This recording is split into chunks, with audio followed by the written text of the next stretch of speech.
Hi, it's Thomas from teelaunch. In this video, I'll show you how to connect your Shopify store to teelaunch.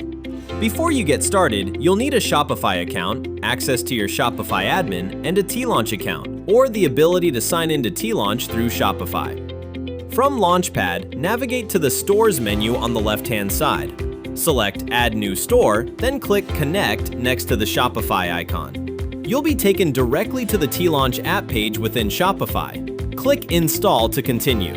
Shopify will show you the permissions and account access required by the teelaunch app. Review this information, then click Install again to confirm. The teelaunch app will now be installed on your Shopify account.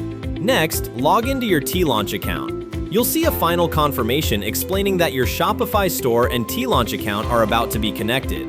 Confirm the connection to continue. Your Shopify store should now be connected to teelaunch. To check the connection, look at the active store shown in the top left corner.